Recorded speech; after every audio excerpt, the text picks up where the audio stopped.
سورہ ناس، سورۃ الناس کا تعارف، مقام نزول۔ سورۃ الناس زیادہ صحیح قول کے مطابق مدنی ہے۔ آیات، کلمات اور حروف کی تعداد: اس سورت میں 1 رکوع، 6 آیتیں، 20 کلمات اور 79 حروف ہیں۔ الناس نام رکھنے کی وجہ: عربی میں انسانوں کو الناس کہتے ہیں اور اس سورت کی پہلی آیت میں یہ لفظ موجود ہے، اس مناسبت سے اسے سورۃ الناس کہتے ہیں۔ سورۃ الناس کے مضامین: اس سورہ مبارکہ میں ان جنات اور انسانوں سے اللہ تعالیٰ کی پناہ مانگنے کی تعلیم دی گئی ہے جو لوگوں کے دلوں میں وسوسے ڈالتے ہیں۔ سورہ فلق کے ساتھ مناسبت: سورۃ الناس کی اپنے سے ماقبل سورت فلق کے ساتھ مناسبت یہ ہے کہ سورہ فلق میں ظاہری شر سے اللہ تعالیٰ کی پناہ مانگنے کی تعلیم دی گئی تھی اور اس سورت میں خفیہ شر سے اللہ تعالیٰ کی پناہ مانگنے کی تعلیم دی گئی ہے۔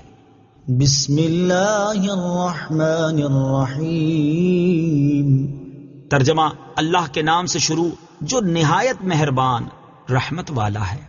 قل اعوذ برب الناس ملک الناس الہ الناس من شر الوسواس الخناس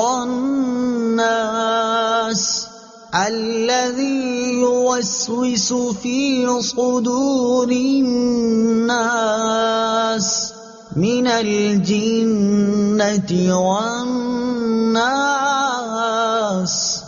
ترجمہ: تم کہو میں تمام لوگوں کے رب کی پناہ لیتا ہوں جو تمام لوگوں کا بادشاہ ہے، تمام لوگوں کا معبود ہے، بار بار وسوسے ڈالنے والے، چھپ جانے والے کے شر سے پناہ لیتا ہوں، وہ جو لوگوں کے دلوں میں وسوسے ڈالتا ہے، جنوں اور انسانوں میں سے۔ قل اعوذ برب الناس۔ تم کہو میں تمام لوگوں کے رب کی پناہ لیتا ہوں۔ تفسیر صراط الجنان میں ہے اللہ تعالیٰ ساری مخلوق کا رب ہے، مگر چونکہ انسان اشرف المخلوقات ہے اس لیے ان کا خصوصیت سے ذکر فرمایا۔ انسان کی عظمت و شرافت: اس سے انسان کی عظمت و شرافت بھی معلوم ہوئی کہ بطور خاص اللہ تعالیٰ نے اپنی ربوبیت کی نسبت اس کی طرف فرمائی۔ علماء نے یہاں یہ نقطہ بیان فرمایا ہے کہ اس صورت میں 5 مرتبہ لفظ الناس آیا ہے۔ اس میں حکمت یہ ہے کہ چونکہ انسان بچپن میں صرف پرورش ہی پاتا ہے، اس لیے سب سے پہلے رب الناس یعنی ربوبیت والی صفت کا ذکر فرمایا۔ جبکہ انسان جوانی میں مست ہو کر بے راہ ہو جاتا ہے، اس وقت اس پر قانونی گرفت کی ضرورت ہے، اس لیے یہاں ملک الناس یعنی لوگوں کا بادشاہ فرمایا۔ اور چونکہ انسان بڑھاپے میں عبادت میں مشغول ہوتا ہے، اس لیے تیسری جگہ اللہ تعالیٰ کی صفت الوہیت اور معبودیت کا ذکر فرمایا، اور معبودیت کا ذکر فرمایا یعنی الہ الناس۔ چوتھی جگہ الناس سے صالحین مراد ہو سکتے ہیں کہ شیطان عموماً انہیں ہی وسوسوں کے ذریعے عبادت سے ہٹانے کی کوشش کرتا ہے۔ اور 5ویں جگہ الناس سے مراد شر پسند اور فسادی لوگ ہو سکتے ہیں کہ وہاں لوگوں کے شر سے پناہ مانگی گئی ہے۔ ملک الناس، تمام لوگوں کا بادشاہ۔ تفسیر صراط الجنان میں ہے یعنی ان کے کاموں کی تدبیر فرمانے والا ہے اور سب کا حقیقی حاکم و مالک، کہ دنیا میں بھی کسی کو حکومت و ملکیت ملے تو اسی کی عطا سے ملتی ہے۔ الہ الناس، تمام لوگوں کا معبود۔ تفسیر صراط الجنان میں ہے معبود ہونا اسی کے ساتھ خاص ہے اور سارے لوگوں کا حقیقی معبود وہی ہے۔ من شر الوسواس الخناس، بار بار وسوسے ڈالنے والے، چھپ جانے والے کے شر سے۔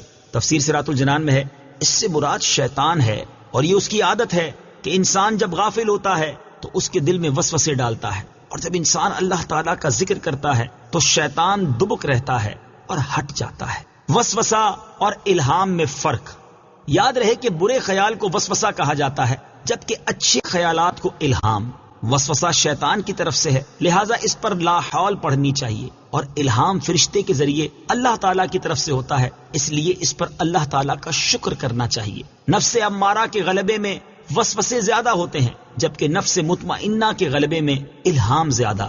شیطان ہمارا ایسا دشمن ہے جو ہمیں نظر نہیں آتا، یعنی وہ ہمیں دیکھتا ہے اور ہم اسے نہیں دیکھتے، لہٰذا اس طاقت والے رب عز و جل کی پناہ مانگو جو اسے دیکھتا ہے اور وہ رب عز و جل کو نہیں دیکھتا، کبھی دشمن سے کبھی رب عز و جل کی پناہ مانگو۔ الذي يوسوس في صدور الناس، وہ جو لوگوں کے دلوں میں وسوسے ڈالتے ہیں، یعنی شیطان زبان و آواز سے نہیں بہکاتا بلکہ براہ راست دل میں اثر ڈالتا ہے، بری چیز کو اچھی کر دکھاتا ہے، خود دشمن ہے مگر دوستی کے لباس میں آتا ہے، پھر جیسا انسان ہو ویسا ہی اسے وسوسہ ڈالتا ہے۔ من الجنة والناس، جنوں اور انسانوں میں سے۔ تفسیر صراط الجنان میں ہے یہ بیان ہے وسوسے ڈالنے والے شیطان کا کہ وہ جنوں میں سے بھی ہوتا ہے اور انسانوں میں سے بھی۔ جیسے شیاطین جن انسانوں کو وسوسے میں ڈالتے ہیں، ایسے ہی شیاطین انسان بھی ناسے بن کر آدمی کے دل میں وسوسے ڈالتے ہیں۔ پھر اگر آدمی ان وسوسوں کو مانتا ہے تو اس کا سلسلہ بڑھ جاتا ہے اور وہ خوب گمراہ کرتے ہیں، اور اگر اس سے متنفر ہوتا ہے تو ہٹ جاتے ہیں اور دبک رہتے ہیں۔ جنوں اور انسانوں کے شیاطین سے پناہ مانگے۔